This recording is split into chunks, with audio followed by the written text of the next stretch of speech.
Campaigns can be grueling for the candidates and their families. They're filled with highs and lows.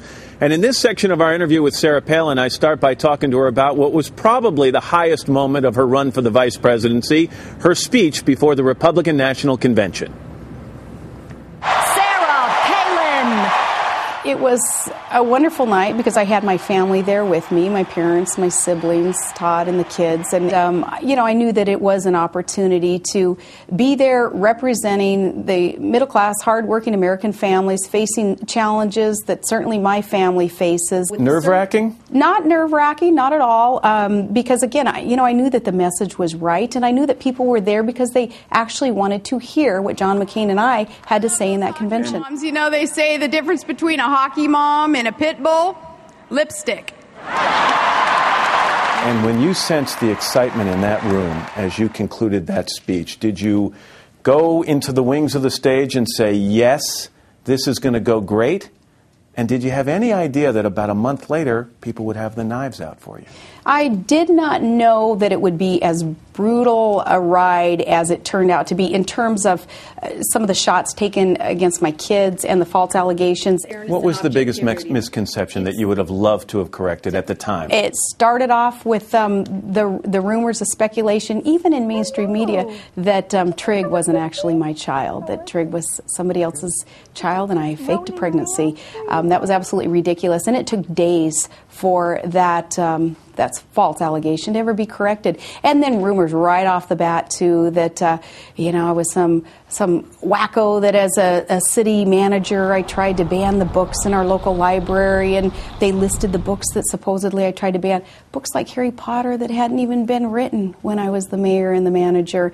And things like that so easily could have been corrected if reporters would have done their job. Governor, there were whispers when it was revealed that Bristol was pregnant that she and Levi were going to get married because of political reasons. See? That this was the politically correct thing to have happen. Well, there again, lots of rumor, lots of speculation. But at the same time, when those darts and those arrows started flying, I knew still, though, that we were on the right path in terms of offering ourselves up, me, my family, in the name of service to our country. Did you read some of the comments? I mean, in the late days of the campaign, Governor, it seemed as if people had taken one of two sides. Either that they maintained you were the best thing that ever happened to John McCain's campaign, or in the last week, some people have said you cost him the election. Well, I think the economic collapse had a heck of a lot more to do with a collapsed campaign effort than me, personally. Our conversation continued in Wasilla, Alaska, the governor's home, where we were joined by her husband of 20 years, Todd. I was thinking that you really kind of got the incredible overnight schooling of what it's like to be in the center of the storm like this. I mean, how would you kind of sum up the experience? I mean, our family's very adaptable with a slope schedule, week on, week off. Right. And then our commercial fishing activities in the summertime, so we're always juggling schedules. This is a layup here. I should probably go get my hockey helmet for this one. But how did you feel, Todd, that as Sarah likes to say, the mainstream media covered her campaign? Well, to be honest, we were so busy with the campaign that there wasn't much TV time. So, but the untruth about a record and once there's a headline and then 2-3 days later when you try to correct it, the story's already out. Yeah. So, were there things you wanted to say but simply weren't in a position to say? We've been in this long enough to understand that it's just part of the business. There were plenty of times I wanted to shout out, hey, wait a minute, that's not true. But, like Todd says, too, and as I explained, you know what you're getting into, though, as a candidate. And if your skin isn't thick enough to take it as a candidate, really, you've got no business running for public office, because it is pretty brutal, and you take the good with the bad, and day by day in a campaign, you take the victories with the defeats, and it is, like Todd says, all a part of this beast called politics in America.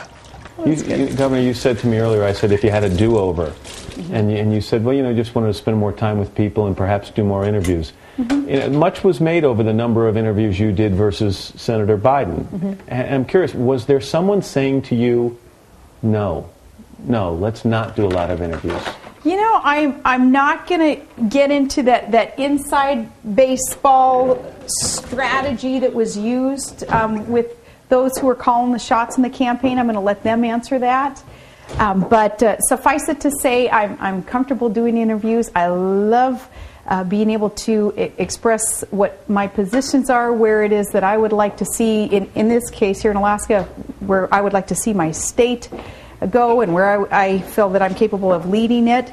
And there in the campaign, I would have loved more opportunities to speak to the American people about what I'd like to see of I think you answered my question without answering it, though. So it is something you would have liked to have more opportunity to do.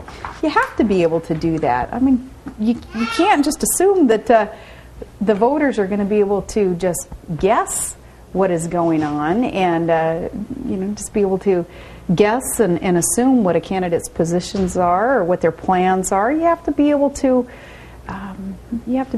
speak with them, and you do that through the media. That's the way that the system works. So you can't be afraid of being able to seize opportunities, every opportunity you can, to talk to Americans. Let's ask Piper. What did you think of the trail bike? What did you think? Was it fun or was it hard? It was hard and fun. What was the hard part? All the rallies. Yeah, going there every time and listening to the speeches and things like that. Did you, when you were traveling, did you miss your friends back home? Yeah. That's a hard part, isn't it? Yeah. Did you miss much school? A lot of school. Yeah, and how's that now? Is it hard to catch up? Yeah. It's really hard. So you're 7 now, so if your mom comes in 4 years, she'll be 11, and she says, Piper, kids, here we go again. Another campaign. How would you feel about it? I don't know. Would you want to do it again, sister? Yeah. Oh, that was fun. So that is what Piper has to say about her mom's political future. But what does the governor herself have to say? There have been rumors that she may end up in the U.S. Senate or run for president in 2012. Tomorrow we'll have more of our conversation with the governor, and we'll talk about that. Also, she will talk about how she feels as Barack Obama as commander-in-chief, considering the fact that she has a son serving in the U.S. military in Iraq. So there's more with Governor Sarah Palin tomorrow morning on Today and tonight on NBC Nightly News.